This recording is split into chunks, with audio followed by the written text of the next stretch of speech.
Hello and welcome to the Park Life Podcast. My name is Mike. I'm a travel agent that specializes in all things Disney. This is episode 58 of the Park Life Podcast, and it's chapter 5 of our series of the history of Walt Disney World. Today, chapter 5 is going to be transportation at Walt Disney World over the years.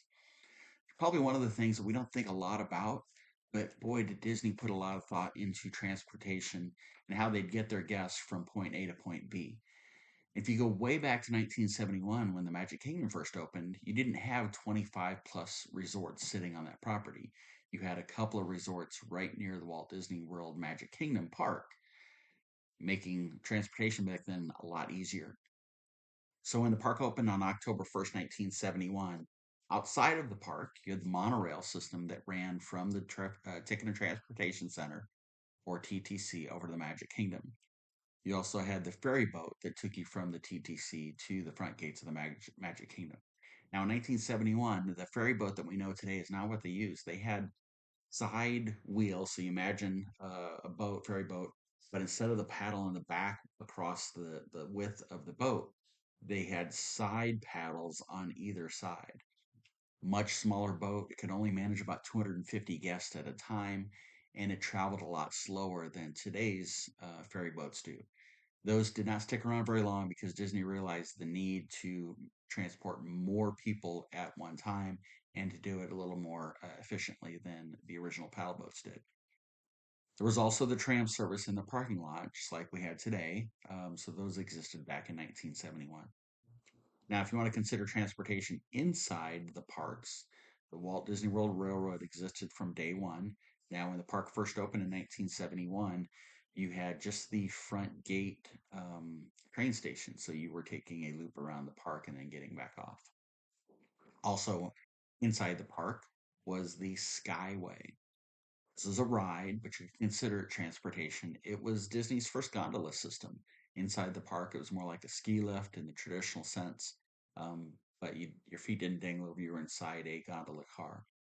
It connected Fantasyland up to Tomorrowland. So Tomorrowland today near the Carousel of Progress attraction, and then in Fantasyland over by the bathrooms with the tower for Rapunzel is where that station existed. And then you had horse-drawn carriages that would take you down Main Street as a form of transportation. We jump forward to October 1st, 1982, when Epcot Center, as it was called at the time, opened.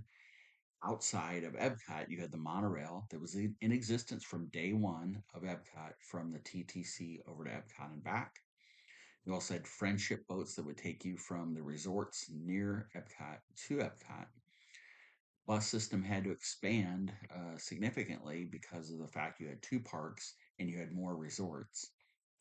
Inside Epcot at the time, the mode of transportation outside of walking, they had double decker buses called omnibuses that would go within the World Showcase, around the World Showcase itself.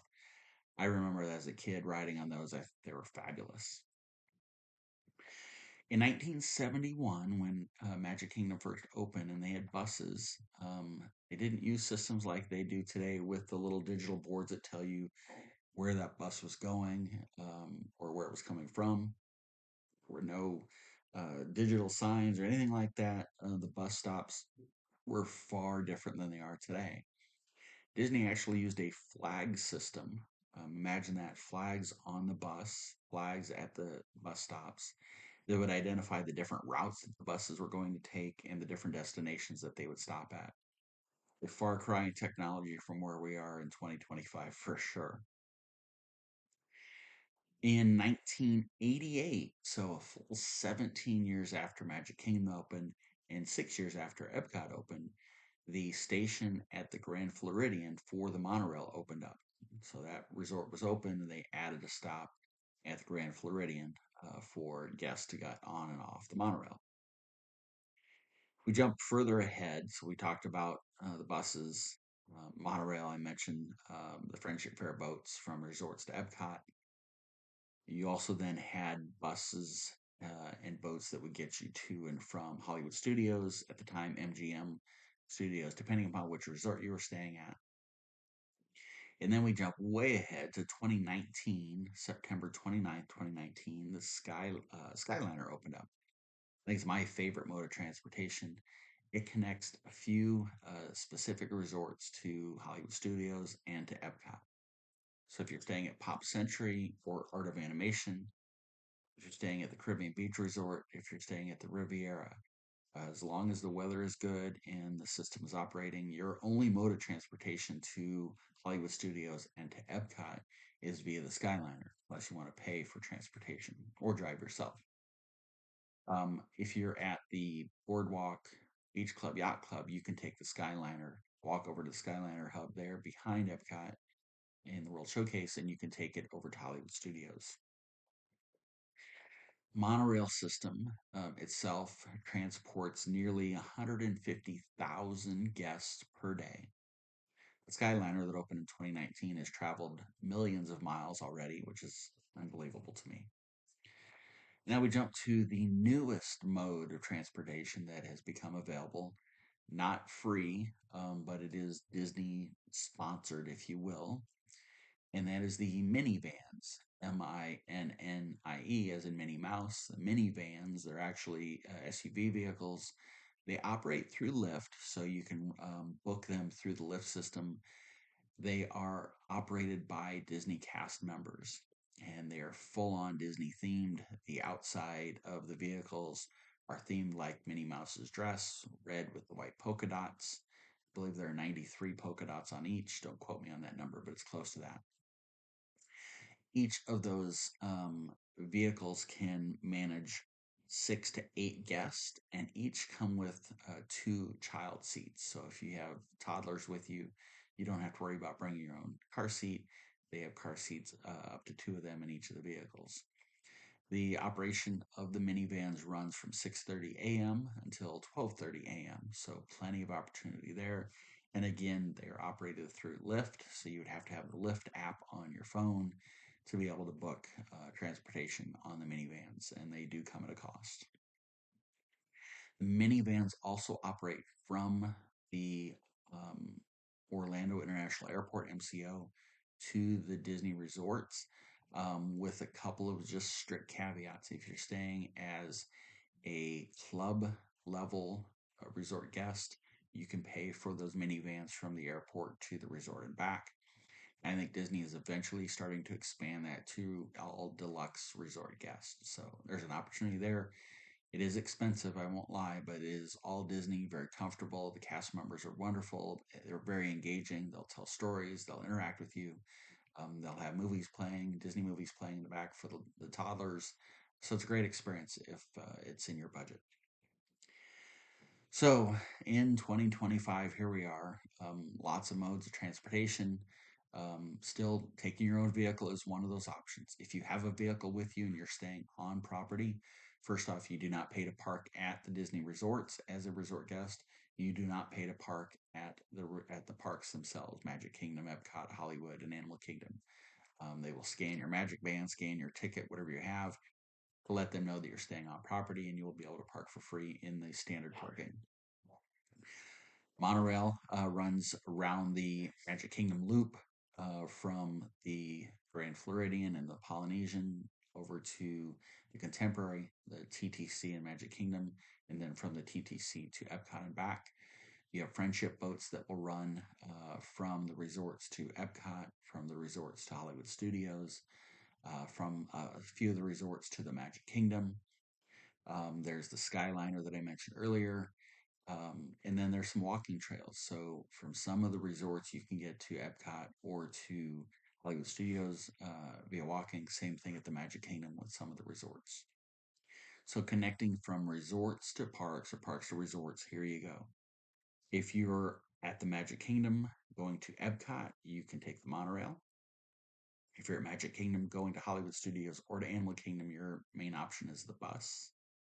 If you're going from Epcot to Animal Kingdom, it's also the bus. If you're going from Epcot to Hollywood Studios, you have the option of the boat, Skyliner, or your own 2 feet for mode of transportation. If you're going Epcot to Magic Kingdom, again, monorail is your main source of transportation. If you're going from Hollywood Studios to Animal Kingdom or Magic Kingdom, it is the bus. And if you're going from Hollywood Studios back to Epcot, boat.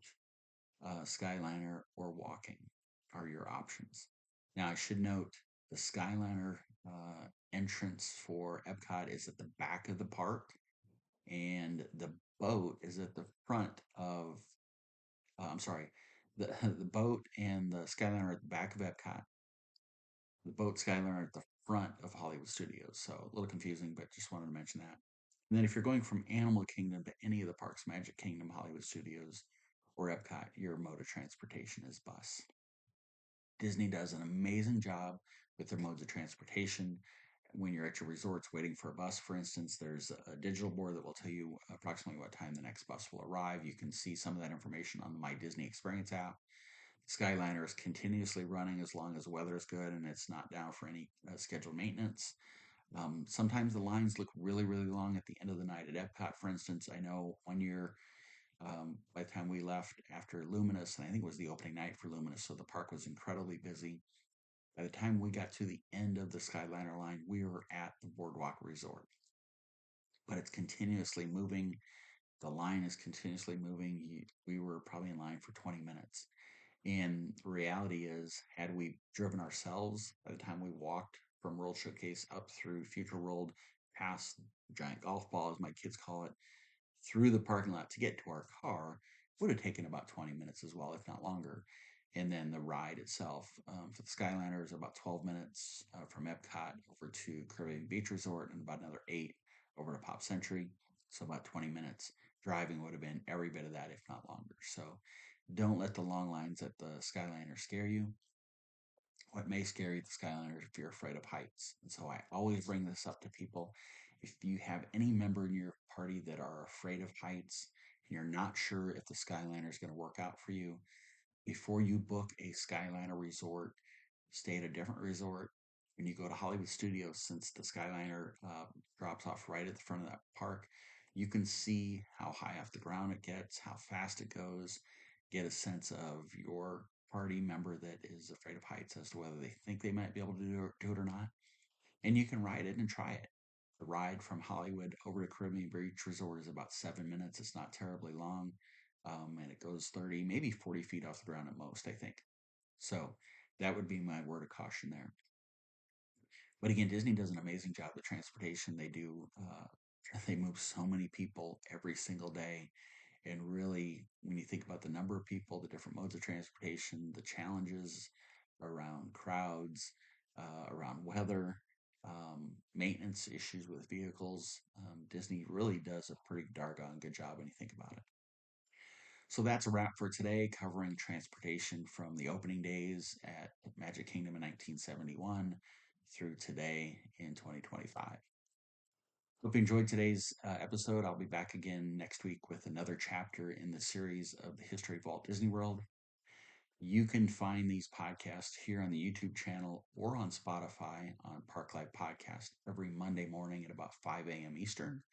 We also do a live Park Life live chat on Tuesday nights at 7:30 p.m. Eastern here on the Park Life the Park Life podcast channel on YouTube, as well as on my channel on TikTok, Mike_Disney Travel.